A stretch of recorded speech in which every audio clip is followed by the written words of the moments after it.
আপোনালোকক গুৱাহাটী খানাপাৰা ছায়েন্স মিউজিয়ামলৈ ফুৰাম। তো আহক আমি চাওঁ। কুমাৰ বৰুৱা, আজি আমি এয়া ছায়েন্স মিউজিয়ামলৈ আহিছোঁ। চাওক আপোনালোকে, আৰু এয়া চাওক কিমান লম্বা লম্বা হাঁহ ন। বলক আমি এতিয়া আপোনালোকক ডাইন'ছৰৰ বিষয়ে বুজাম। দৰ্শিল বহুত এক্সাইটেড ডাইন'ছৰ পাৰ্কত সোমাবলৈ। চনু ডাইন'ছৰ কি দেখা পাবা? বহুত কিবা কিবি দেখা পাম। আপুনি আহিব লাগিব মোৰ লগত। ব'লা, এয়া হয় ট্ৰাইলোবাইট ন। ট্ৰাইলোবাইটটো চোৱাচোন।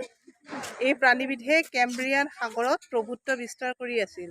কেম্ব্ৰিয়ান সাগৰ সিহঁতে গেদত গাঁত খান্দি সমুদ্ৰতলিত বগাই আৰু সাগৰৰ পানীত খলমলাই ফুৰিছিল। মুখৰ সন্মুখত থকা অংগ দুযোৰে স্পৰ্শেন্দ্ৰিয়ৰ আৰু আনবোৰ অংগত থকা পাখিৰ নিচিনা জলক্লুমে উশাহ লোৱাত কাম কৰিছিলে। এই ডাইন'ছৰটো হৈছে চিনোকনেথাছ। ডাইন'ছৰ নহয়, এনিমেলৰ প্ৰজাতি হয়। এনিমেলৰ প্ৰজাতি ন। কোনো ডাইন'ছৰ হ'ব নোৱাৰে। ইয়াৰ হনু দুটা শক্তিশালী আৰু দাঁতবোৰ কুকুৰ সদৃশ। ইয়াৰ গাত স্তন্যপায়ীৰ বহুতো লক্ষণ আছিল। ই সম্ভৱতঃ উষ্ণ ৰক্তি আৰু পোৱালি জন্ম দিছিল। আৰু এইটো হৈছে ডাইমেট্ৰডন। এয়া চাওক ডাইমেট্ৰডন। পিঠিৰ ওপৰত থকা পালৰ নিচিনা ছালখনৰ সহায়ত ই শৰীৰৰ উষ্ণতা স্থিৰ কৰি ৰাখিছিল।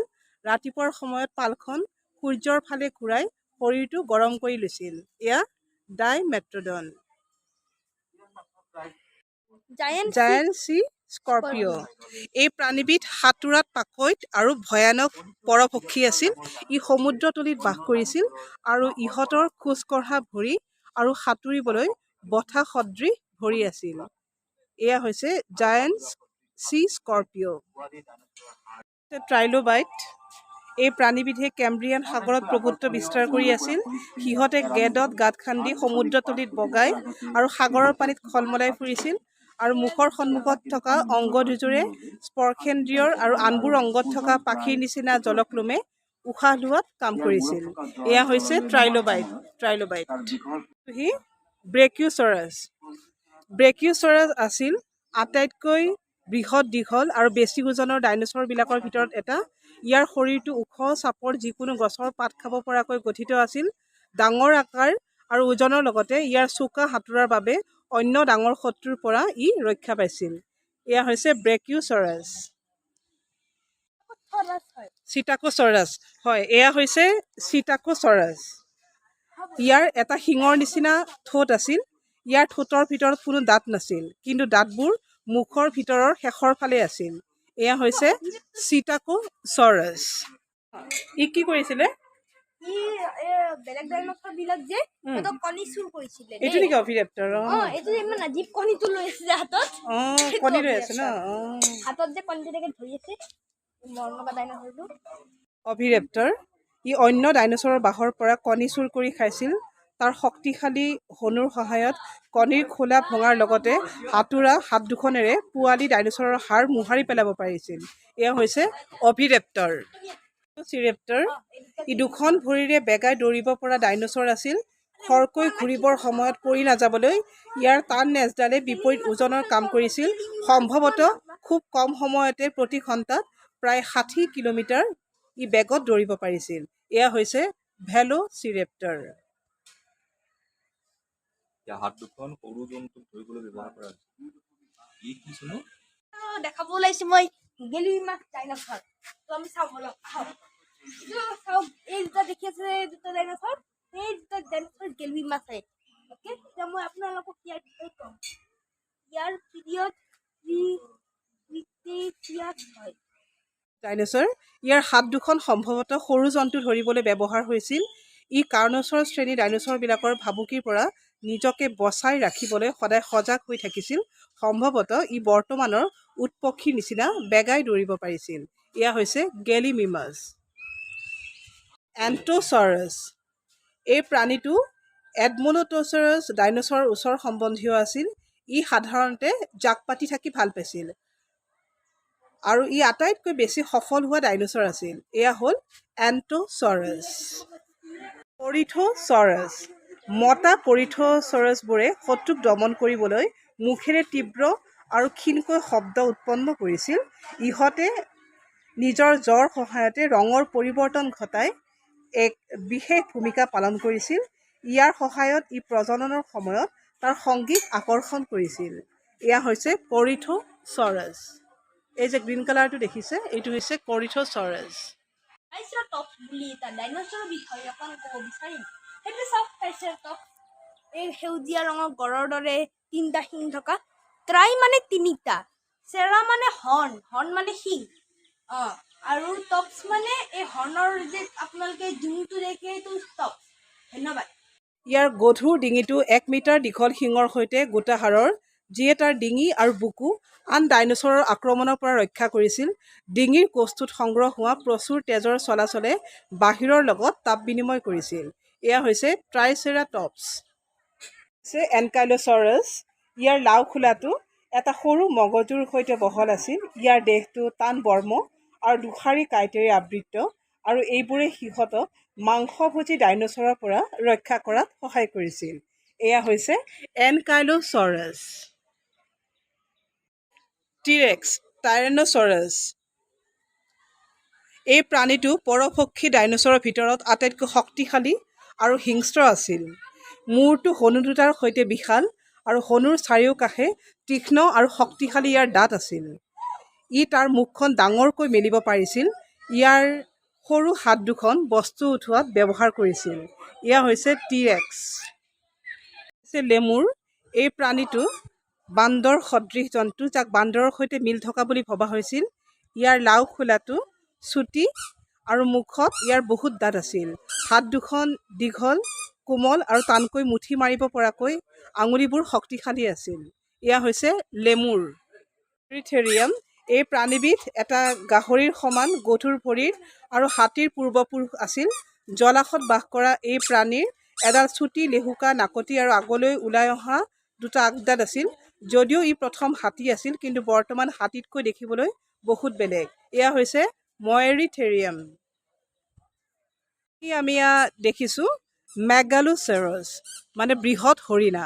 এই প্ৰাণীটো তুষাৰযুগত বাস কৰা আটাইতকৈ ডাঙৰ হৰিণা আছিল। ইয়াৰ মূৰত বিশাল শিঙৰ ফেৰেঙনি আছিল, আৰু প্ৰতি বছৰে ই ফেৰেঙনি সলাইছিল। মাইকী হৰিণাতকৈ মতা হৰিণাৰ ফেৰেঙনি বিস্তৃতভাৱে আছিল। এয়া চাওক মেগালোচেৰাছ, মানে বৃহৎ হৰিণা। প্ৰকনচুল এপ, মানে প্ৰকনচুল বন মানুহ। ই ঘন অৰণ্যত বাস কৰিছিল। এই নেজবিহীন বন মানুহৰ হাত দুখন দীঘল আৰু শক্তিশালী আছিল, যাৰ সহায়ত ই মাটি আৰু গছৰ ডালে ডালে বেগাই খোজকাঢ়ি অথবা ওলমি যাব পাৰিছিল। এয়া আমি দেখিছোঁ প্ৰকনচুল এপ, মানে প্ৰকনচুল বন মানুহ। ডাইনোথেৰিয়াম। ই স্থলত বাস কৰা দ্বিতীয় বৃহৎ স্তন্যপায়ী প্ৰাণী আছিল। ইয়াৰ তলৰ হনুৰ দাঁতবোৰ বেঁকা আছিল, যাৰ সহায়ত ই মাটিৰ তলত থকা গছৰ মূলবোৰ খান্দি উলিয়াই খাইছিল। এয়া হৈছে ডাইনোথেৰিয়াম। মেগাথেৰিয়াম। ইয়াৰ দাঁত আৰু হনু শক্তিশালী আৰু ভৰিকেইখন শকত আছিল। ই ভৰিৰ কাষৰ আৰু আঙুলিৰ গাঁঠিৰ ওপৰত ভৰ দি লাহে লাহে ই খোজ কাঢ়িছিল। ওখ গছৰ পাত খাবলৈ ই তাৰ দৃঢ় নেজ আৰু পিছৰ ভৰি দুখনৰ ওপৰত ঢোকা দি ই থিয় হৈছিল। এয়া দেখিছে মেগাথেৰিয়াম। গ্লিপ্টোডন। এই প্ৰাণীটো স্তন্যপায়ীতকৈ কাছৰ নিচিনাহে দেখি। ইয়াৰ হনু দুটা শক্তিশালী আছিল, আৰু হনুৰ সন্মুখত কোনো দাঁত নাছিল, কিন্তু ভিতৰৰ ফালে জামু দাঁত আছিল। ইয়াৰ শৰীৰটো গুব্জ আকৃতিৰ কৱচৰ নিচিনা। ইয়াৰ নেজডাল হাড়ৰ, আৰু শত্ৰুৰ লগত যুদ্ধ কৰোঁতে ই নেজডাল টাঙোনৰ নিচিনা ব্যৱহাৰ কৰিছিল। এয়া দেখিছে গ্লিপ্টোডন।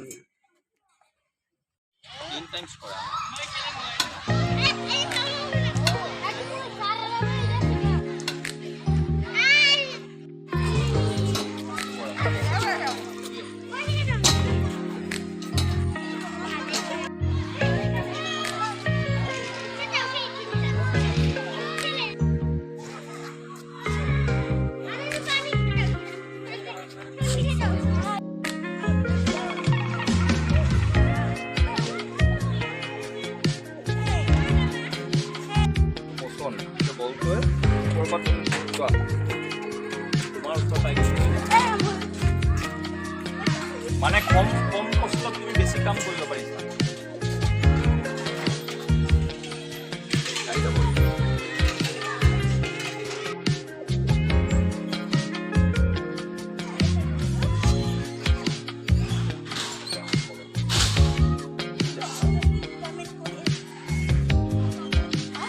তোৰ কাৰণে বহি আছোঁ ল'ৰা ছোৱালী কি কাৰণে বহি আছা 3D show. কি চাবা এতিয়া চফা দেখি 3D.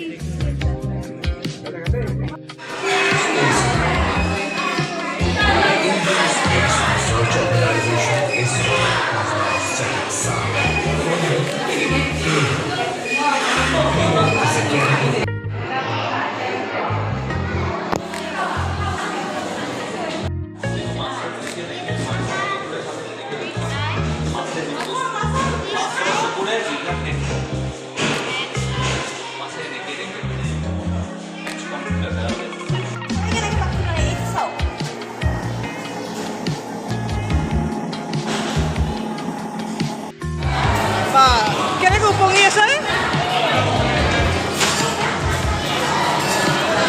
বা এইটো মেজিক দেই ৱাও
হাতখন বজাম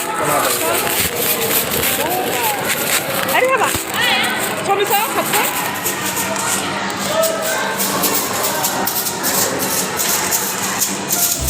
ওয়াও চলো দিয়াচোন দিয়া বাহ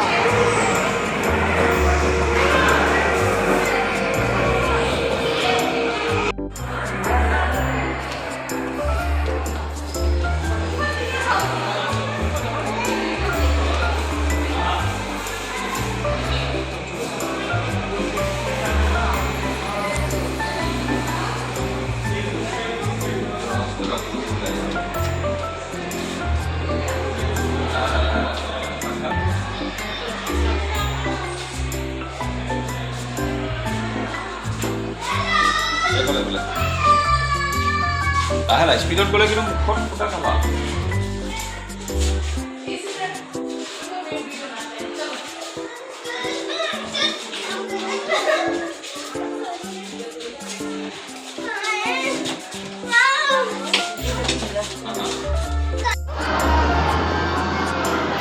আগবাঢ়ি যোৱা